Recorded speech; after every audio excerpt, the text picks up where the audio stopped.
예, 긴급 점검 받아보겠습니다. 시장 이제 추석 연휴를 앞두고 있는 만큼 추세적으로 방향 잡기가 좀 어수선한 이번 주 흐름이 될 것으로 관측이 되고 있는데요. 차분하게 변수들 짚어보도록 하겠습니다. KTB 투자증권 김한진 수석연구위원 나오셨습니다. 안녕하세요. 안녕하세요. 네, 일단 미국 변수부터 체크를 해봐야겠죠. 미국 시장 조정설이 나오고 있습니다. 사실 이맘때 늘 거쳐갔던 건데 옐런 의장이 이제 디폴트 경고를 하기는 했거든요. 이런 점들은 어떻게 파악하고 계십니까? 예, 1939년 이후에 예. 그 부채 조정 한도 조정 협상이 60회 정도 있었다고 하더라고요. 예. 예, 그러니까 늑대와 소년, 항상 불확실성, 약간의 갈등, 정치적인 여러 가지 충돌 이런 게 있었지만 예. 해결됐다. 예. 가령 2011년 같은 경우에는 조금 시끄럽게 지나갔습니다. 데드라인 넘겼던가요? 그때 한번 잠깐 넘겨서 S&P 신용등급 회사가 신용평가 회사가 트리플 A의 미국 신용등급을 더블 A로 강등하면서 예. 주식시장에도 좀 충격을 줬죠. 이번 같은 경우에도 한 11월까지는 불확실성 요인으로 존재할 가능성도 있어 보입니다. 예. 미국 예산 CBO 의회 예산국이죠. 의회 예산국이 지금 현재 한 4,950억 달러 정도의 현금을 갖고 있기 때문에 또 여러 가지 다른 연방 예산을 조금 전용하면서 끌고 갈 수는 있다.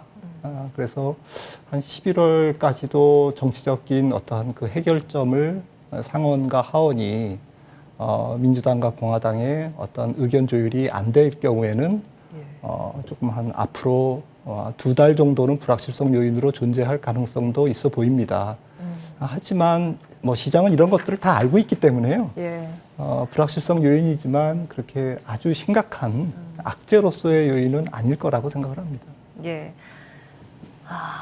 지금 국가 채무가 한계를 넘겼기 때문에 지금 국가 채무에 대해서 그 가능성을 룸을 좀 열어줘야지 미국은 그 부채 디폴트 선언을 안 하고 국가 부도가 나지를 않는데 이제 네. 그거 협상을 하고 있습니다만 늘 보면 데드라인 근처까지 가서 막판에도 마무리가 되는 그런 흐름을 보였었죠. 그래서 이번에도 넘기긴 넘길 텐데 소음은 좀 들릴 것이다 이런 관점에서 주신 것 같아요. 자, 이건 좀 체크해 볼 만한 이슈이기도 하고 그 다음으로는 사실 금융 정책에 대한 부분이 가장 이제 민감하게 시장이 반영시키지 않나 싶습니다. FOMC 이전까지는 좀 어떤 지표에 관점을 둬야 되는가 이런 것도 좀 물음표가 남아 있고 주말 사이에 발표된 물가 지수가 좀 심각하게 나오긴 했더라고요. 네, 그렇습니다. 어떻게 보셨습니까? 지금 물가 지수가 이번 주에 미국 같은 경우에 현지 시간 14일 예. 소비자 물가 이제 발표되고요. 지난주에 그 중국의 생산자 물가가 발표됐는데 상당히 서프라이즈했습니다. 예.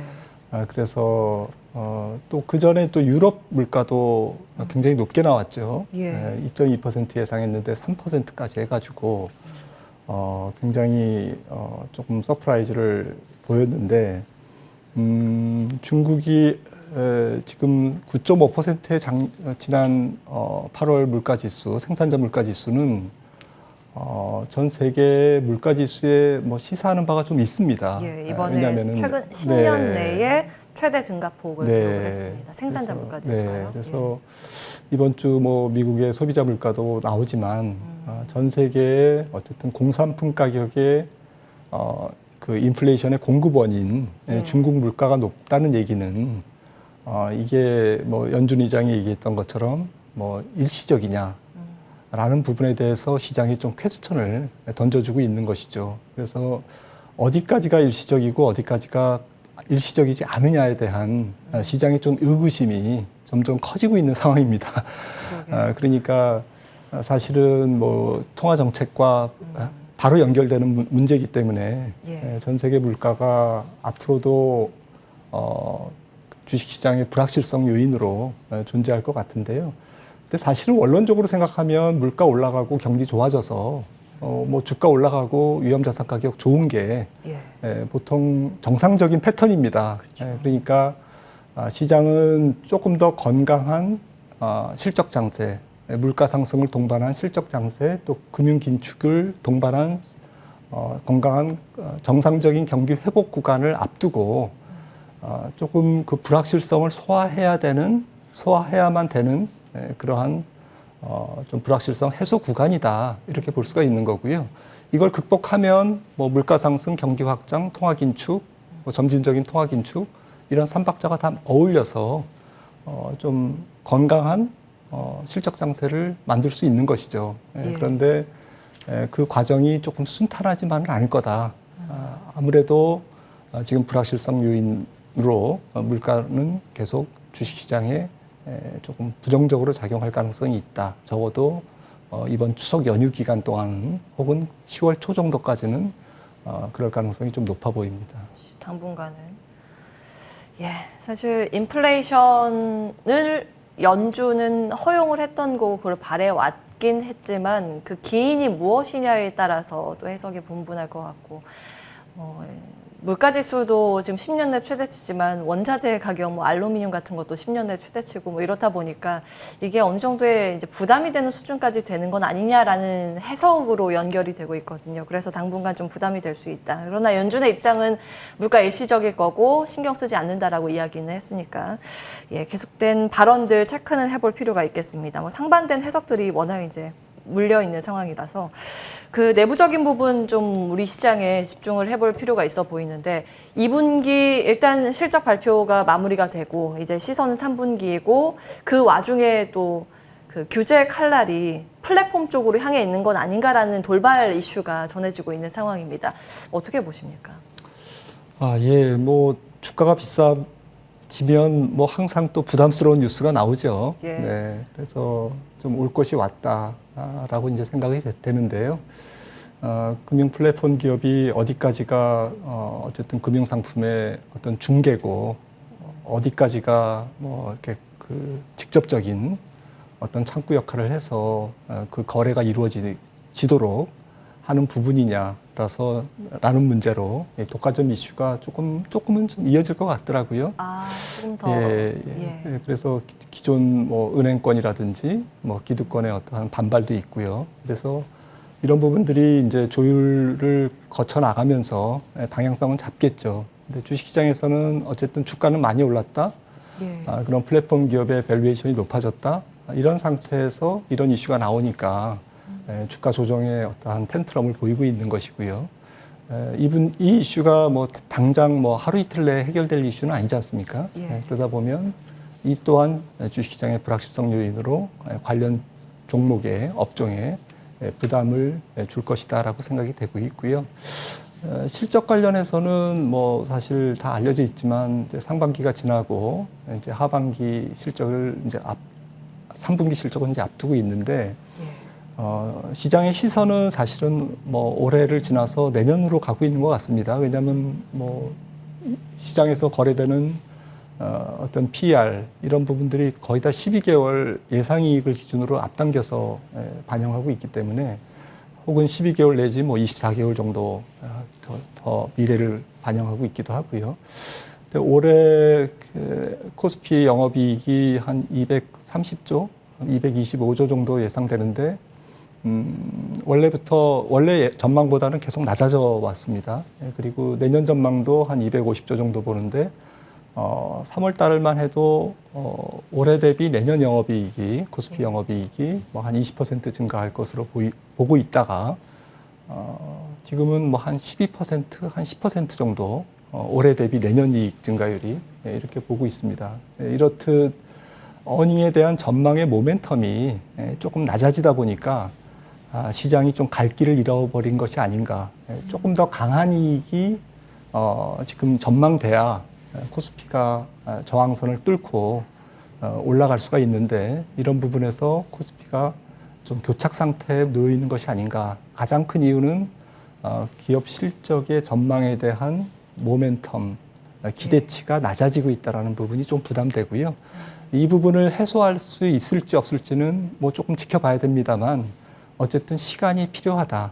한 연말 정도 가서 코로나 사태, 델타 변이 바이러스의 어떤 상황, 그리고 글로벌 교역 상황, 미국 경제 문제, 또 중국의 또 여러 가지 지금 경제 지표의 어떤 걱정, 우려할 만한 요인들 이런 것들이 해소되고 반도체 이슈도 조금 더 클리어해지면 여러 가지 그 기대치가 올라가면서 내년도 영업이익 전망이 좀 상향 수정될 때 비로소 이제 코스피가 현재 박스권을 뚫고 상향 조정되지 않을까라고 생각이 되는 측면에서 한두 달은 이거를 이제 확인하는 이제 약간 표 검사를 한다고 그럴까요?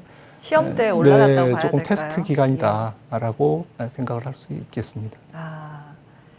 당분간은 플랫폼 규제에 대한 우려도 조금 더 갈 수 있을 것이라고 보셨고, 영업이익 추정치, 눈높이도 계속 떨어지고 있기 때문에 시장의 조정기는 더 있을 전망이라고 보셨습니다. 이제 기대는 내년으로 맞춰주셨는데, 네. 알겠습니다. 그러면 어떠한 그 시장의 상승 모색하는 그 변수로 금리 인상을 한번 체크를 해볼까요? 지난번에 나오셨을 때 사실은 박사님께서는 우리나라 연내에 금리 인상 2번 정도 관측을 해주셨습니다.